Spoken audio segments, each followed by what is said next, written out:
पिछले 3 वीडियोस के माध्यम से जो हम पेरीमीटर कैसे फाइंड आउट करते हैं उसको सीखा कि कोई फिगर जो ट्रायंगल है, रेक्टेंगल है या फिर स्क्वायर है तो कैसे हम उसका पेरीमीटर फाइंड आउट करते हैं, या फिर मान लीजिए कोई ट्रायंगुलर एरिया है उस पर हम फेंसिंग कर रहे हैं तो कैसे उसका कॉस्ट फाइंड आउट करते हैं। एज वेल एज इसके अलावा हम लोगों ने सीखा था कि कैसे कोई अगर बाई चांस ट्रायंगुलर फिगर या रेक्टेंगुलर फिगर या स्क्वायर फिगर के अलावा कोई अनदर डायमेंशंस की फिगर, 5 डायमेंशंस की फिगर है या फिर 6 dimension, 7 dimension, any figure is there, then how can we find out the perimeter of that figure. That means perimeter का फार्मूला हम लोगों ने सीखा था कि सम ऑफ ऑल साइड्स होता है, लेकिन इस क्लास में हम लोग सीखेंगे कि कैसे हम लोग एरिया फाइंड आउट करते हैं। Okay, now we will start the class of maths again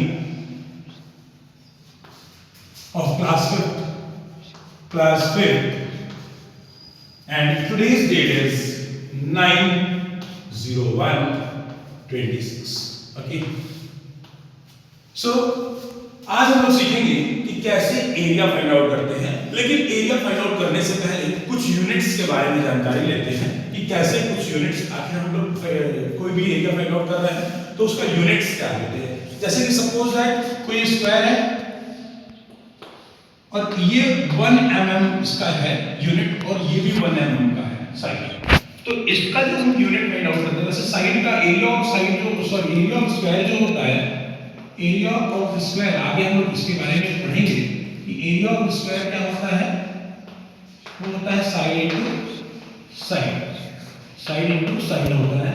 अब इस क्लास में देखिए 1 mm ये भी है, 1 mm ये भी है, तो इस स्क्वायर का जो साइड है वो 1 mm का है, तो 1 mm into 1 mm क्या हो जाएगा, mm का 2 बार मल्टीप्लिकेशन और 1 1 जा 1, तो ये 1 mm स्क्वायर, या तो ये लिख दें या फिर इसको हो सकता हो अगर रिटन फॉर्म में हो कि लेटर्स में लिखा हुआ तो 1 स्क्वायर या स्क्वायर स्क्वायर मिलीमीटर, यहां पे मिलीमीटर, 1 स्क्वायर mm में इसको लिख सकते हैं। ठीक इसी तरीके से हो सकता हो ये हमारा यूनिट जो गिवन है वो 1 सेंटीमीटर का होगा, 1 सेंटीमीटर का होगा, तो ठीक इसी तरीके से मल्टीप्लिकेशन करेंगे और यूनिट क्या आ जाएगा 1 सेंटीमीटर स्क्वायर, सॉरी क्यूब नहीं स्क्वायर, एंड इसको लिखेंगे 1 स्क्वायर या square centimetre. Okay, then again अगर हमारा यूनिट मीटर में है तो 1 मीटर क्या आ जाएगा, 1 मीटर स्क्वायर या फिर 1 स्क्वायर, स्क्वायर को ऐसे शॉर्ट फॉर्म में एस क्यू भी लिखते हैं, स्क्वायर मीटर से भी डिनोट करता है। ओके, अभी हम लोगों ने सीखा कि कैसे यूनिट्स लिखते हैं। यूनिट्स जो होता है 1 मिलीमीटर स्क्वायर या फिर 1 सेंटीमीटर स्क्वायर या 1 मीटर स्क्वायर, आगे अगर कोई बड़ा यूनिट है तो 1 kilometre square also we can write. Okay, now इस अगले में क्या सीखते हैं कि अगर मान लो कोई फिगर है ग्राफ के माध्यम से गिवन है, according to graph if it is given there, तो कुछ इस तरीके से है ग्राफ मेंशन है और ये एक बॉक्स जो है आपका वो 1 बॉक्स जो है वो हम सपोज करते हैं कि 1 सेंटीमीटर स्क्वायर को डिनोट कर रहा है, क्योंकि इसका डायमेंशन 1 सेंटीमीटर होगा, एक बॉक्स का इधर भी 1 सेंटीमीटर है। अब यहाँ पे कोई अगर फिगर बनाते हैं, सपोज दैट इसको डार्क कर रहे हैं, जो फिगर डार्क कर रहे हैं वो है यहां से ये फिगर हमने बना दिया, ठीक है, या फिर इसको कर्व थोड़ा सा कर देते हैं समझने के लिए, क्योंकि व्हाइट है। Wait let me check, take another chalk, yellow यहां पे कर रहे हैं, ये पार्ट का अगर हमें एरिया फाइंड आउट करना है, अगर एक बॉक्स का 1 बॉक्स जो है इक्वल्स टू 1 सेंटीमीटर स्क्वायर है, तो इस ऐसे कितने बॉक्स है 1 2 3 4, टोटल 4 बॉक्स है, तो इस येलो जो स्क्वायर है इसका एरिया क्या हो जाएगा 4 सेंटीमीटर स्क्वायर। सपोज दैट ये फिगर ना देके कोई और अनदर डायमेंशन का फिगर दिया है, ऐसा फिगर है, ये फिगर है, यहां पे ये फिगर गिवन है और इसको ऐसे कर दिया हाफ,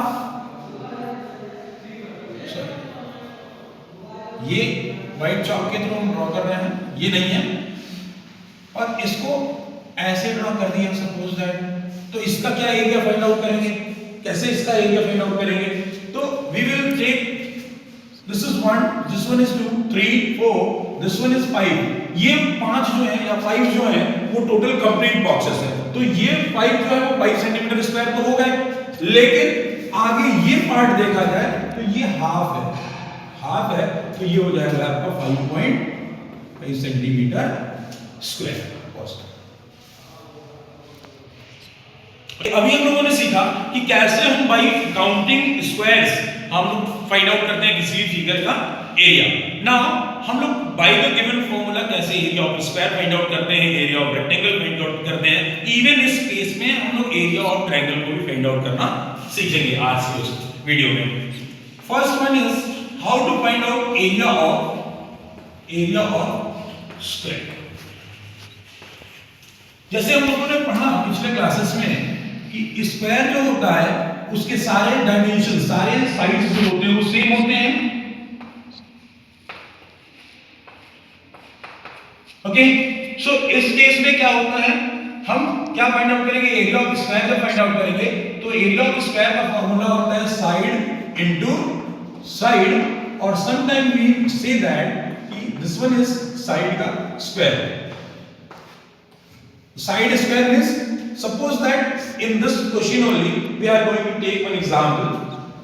अब हम मानते हैं यहाँ पे कि ये हमारा 5 मीटर है और ये भी 5 मीटर होगा क्योंकि ये स्क्वायर है, डायमेंशन में गिवन है 5 मीटर।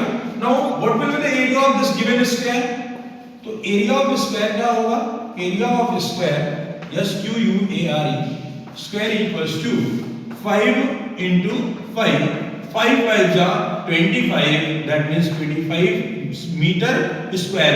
यूनिट हम पिछले अभी वीडियो के कुछ सबसे शुरुआत में हमने पढ़ा कि यूनिट क्या होता है, मीटर स्क्वायर हो सकता है, सेंटीमीटर हो सकता है, मिलीमीटर हो सकता है, तो इस वजह से यूनिट यहाँ पे मीटर स्क्वायर है।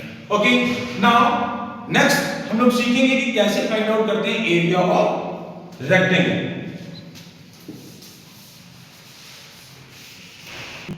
Area of rectangle, area of rectangle जो होता है, रेक्टेंगल के जो डायमेंशंस होते हैं हमने पिछले क्लासेस में पढ़े कि लेंथ और ब्रेड्थ होता है, ये वाला पार्ट इसका लेंथ है और ये वाला ब्रेड्थ है, और एरिया कैसे फाइंड आउट करते हैं, लेंथ इनटू ब्रेड्थ। तो एरिया ऑफ रेक्टेंगल का फॉर्मूला क्या है, length multiplied by BREADTH, breadth, और ब्रेड्थ को ही हम लोग कहीं पढ़ेंगे और उसका क्वेश्चन दे दे। BREADTH जो होता है इसी को विड्थ भी कहते हैं, हिंदी में इसको चौड़ाई कहते हैं। ओके, और लेंथ मींस लंबाई होता है। सो एरिया ऑफ रेक्टेंगल का फॉर्मूला जो होता है वो क्या होता है, लेंथ इनटू ब्रेड्थ होता है। अब यहाँ पे बाय चांस एक एग्जांपल लेते हैं, let us take one example first. Let the dimension be, this one is 7 centimeter and this one is 6 centimeter, suppose that, or 5 centimeter, let us take 5 centimeter। Okay, now area, अगर हम इस rectangle का area find out कर रहे हैं तो कैसे find out करेंगे, length is what 7 centimeter and breadth is what 5 centimeter, then 7 5 का 35 centimeter। देखो ये यूनिट सेंटीमीटर, ये भी यूनिट सेंटीमीटर में, तो सेंटीमीटर और सेंटीमीटर 2 टाइम्स की मल्टीप्लिकेशन होता है तो उसका यूनिट भी centimetre square we used to put। Okay, now next one is area of triangle।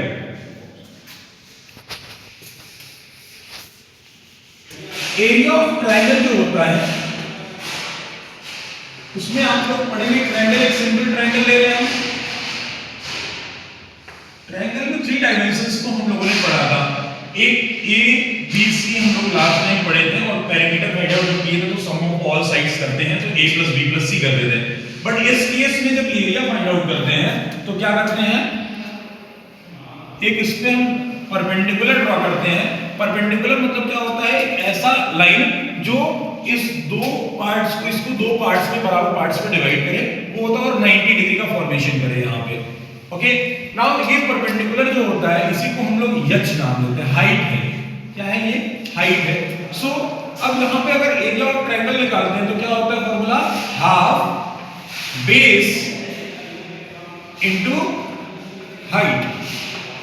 अच्छा, हाइट जो होता है, हाइट को दूसरे शब्दों में हम एल्टीट्यूड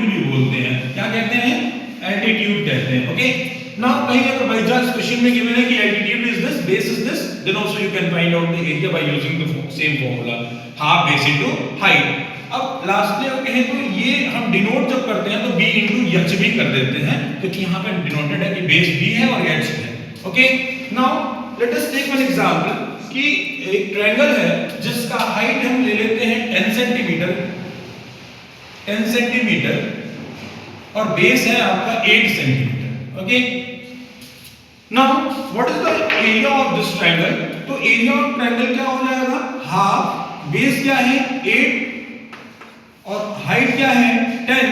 2 का टेबल पढ़ेंगे, 2 1 जा 2, 2 4 जा 8, 4 10 जा 40, and this is the area of this triangle 40 centimeter square. By this way we are going to solve this exercise 17b. Okay, this is the explanation which I have given before solving exercise 17b. We will take 17b in next video, which I will provide you next day on 10/1/2026. Okay, and I hope you are just watching this videos completely and there is no doubt. If there is any doubt, अगर doubt है तो हम लोग जब school खुलेगा उस समय discuss करेंगे. Okay, thank you, have a nice day.